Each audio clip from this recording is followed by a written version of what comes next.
Hey, what's up, guys? Chris with HeavyHeadsRecords.com here.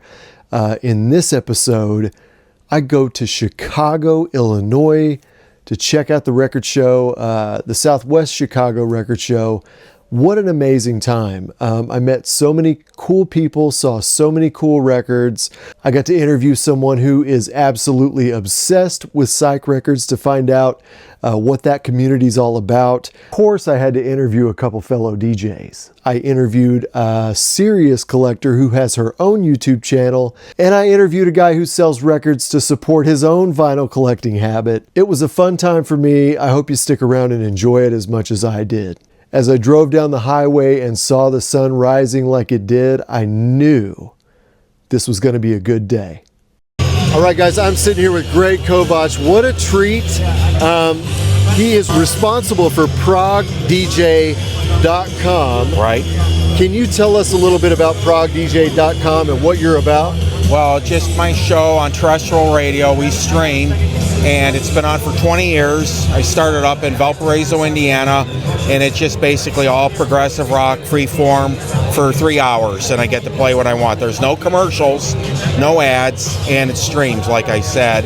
And my website, where you can find a link to the streams, is at ProgDJ.com. Okay. So how long have you been collecting prog specifically? About 45 years. Wow. Yeah, about 45 years. So somebody told on you a minute ago, you've got how many CDs in your basement?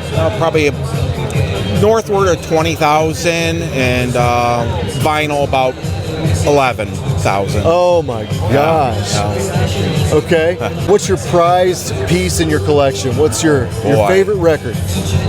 Oh gosh, that's a hard one. That's almost like asking what your favorite kid is.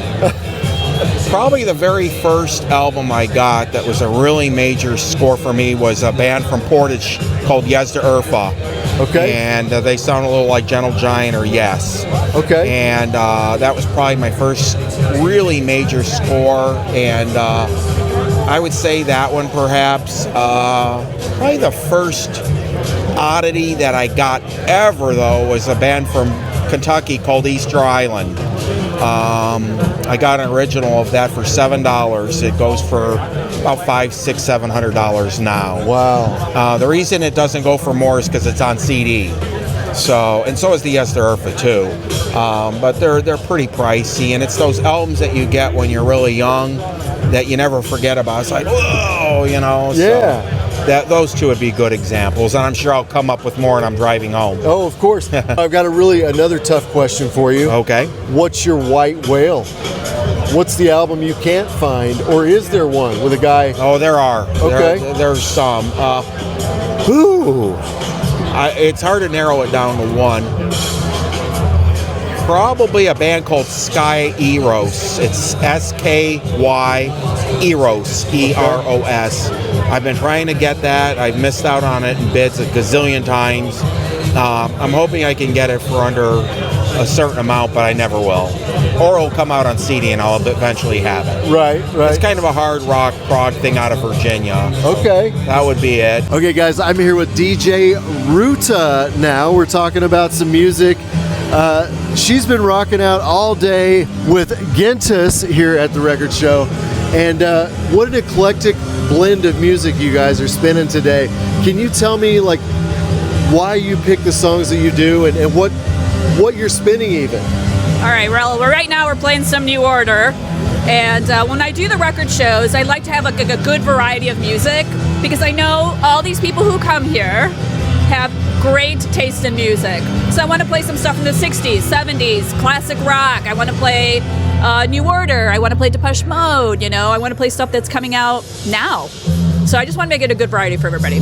It has been exactly that. Great. And as a DJ myself, I can tell you it's been so refreshing to not hear anything that sounds like a Spotify playlist. Exactly. It's kind of like, it feels like there's no soul to it, and we actually have soul to it. Yes, exactly. This is a human algorithm right here. You guys... Believe me, we make a real effort to put this playlist together. I've done it for like 2 months. I absolutely could tell, and it shows through. Is this your first time doing this show? How long have you been doing this? Actually, it's not my first time. I've been doing this now since 2022? No, 2023. 2023. And where are you based out of? What city do you live in? Chicago suburbs area, suburban western suburbs. Okay. Now, if somebody wants to catch you somewhere else and hear your mix, where can they go? They can contact me, actually, and I can maybe do one of your events. Okay, so you do private parties? I do things like private that? parties. I've done a lot of craft shows, events, things of that nature, this record show. So, yeah, I'm available to hire. And you're plug and play. I mean, I've seen you up here all day. You've got plenty of records. I do a mix of vinyl, and I actually have an iPod, so I switch between both of those. Well, and there's great reason for that. I mean, some of this vinyl is very expensive, so, and you don't want to put it on the turntable sometimes. Well, yeah, that, and I can't get everything on vinyl. It's true, you cannot buy everything, but most of it, I don't know. I like doing the mix. Very cool. That's just what I like to do. I'm not a laptop DJ. Not that there's anything wrong with that. You know, everyone's got their own style of DJing. So where to next? Where to next? I got a couple events coming up over the summer. There'll be an Uprising Craft Market in Beverly neighborhood on the south side. I'll be DJing that. Okay. There's a Beverly Art Walk. I'll be doing that in September. And I'll be doing the next record show on May 18th. Awesome. Now I got one more question for you. I ask everybody this: what's your white whale on vinyl? What are you looking for? If you found it right now, you'd have to buy it. Oh, wow. Wow, that's a good one. I'm trying to get all my New Order records. I don't have all of those. But actually, I was watching a documentary about the Go-Go's. And I would want to get that last record, Talk of the Town. That was their third release on vinyl. Okay, there it is. All right, well, guys, check her out. Thank you so much for doing this interview. All right, guys, I'm here with Shaylee, a customer here at the record show. She's picked up some stuff. Shaylee, how many times have you been to this record show? I've been to this record show only twice. I got here a little late, but I was really excited to pick up a few different albums that I don't have in my collection. Yeah, so you picked up a few cool ones today. What do you got there? Yeah. Well, I got this Billy Joel Greatest Hits. That caught my eye right away. I have always liked his music, and this one had a compilation of songs that I've always liked over the years. So Awesome. really excited to get this one. Double LP, Double of course. LP. Yeah. Really good. I'm a big fan of getting compilations when I can, so that was great. And then, yes, obviously owner of Lonely Hearts on here, but Chris was really nice to tell me that the rest of the album really rocked as well. So Absolutely. I'm really excited to spin this one. There's a lot of great ones on here. Looks like Cinema and Our Song and all of them. I'm just really excited to hear it. Yeah. And then Naked Eyes, of course. I've seen this in a few other places at this convention, but I like the condition of this one, and I don't know, I got a good price. So. How big's your collection right now? I am close to 200, so it's not very big, but I love records. I grew up with records, a lot older than I look, and my dad gave me his ABBA and Madonna stuff, and it just started growing from there. So I have 2 record players now, and I love spinning them, especially on Sundays. So I'm not doing that right now. I'm here getting more records to spin, but I really love it. I love listening to the format of the large format of the records versus streaming music. So. Very cool. Me as well. You can do so much more, and you're not controlled by an algorithm. I totally agree, and I like playing it from the front to the beginning to the end, and not really skipping. It just works for my brain. I really like listening to records, even when I'm writing and working. I just love it. What record, if you found it, you would just be ecstatic that you found it? Yeah. I really like a band called Blue October, and I'm waiting for somewhere to find like Sway or Approaching Normal. I would be delighted if I ever found one of those, but they are going to be putting out a box set in future years that I know of, so I will be eventually getting, hopefully remastered or just copies of that vinyl that I can put in my collection. And how many times have you seen Blue October live? Many. Many. Okay, cool. All right, well, if anybody out there has a copy, let's hook her up. Let's get her. Oh my gosh, that'd be amazing. We talked a little bit before this, and you actually have a YouTube channel. Can you let everybody know where to find you? I am currently on Enchanted Vinyl on YouTube, and I started it a couple of months ago, but I love records, and I've been finding some different ones from different retailers and conventions and estate sales and all the fun places you can find records. And I just love unboxing them and talking about why I bought them and what caught my eye. And then sometimes I've even played them already, and so I talk about, you know, the quality and how great it is. So I don't know, it's just a fun passion of mine to listen to records, and I just love meeting other people that have been sharing their suggestions with me on there. It's a fun avenue. I don't know a lot of people that listen to records these days, so it's fun to do that online. So in other words, she's hooked. I'm hooked. I've been hooked for years. It's taken a while to get here, but Yeah. I appreciate that I was able to just like find the courage to be on camera and do this for fun.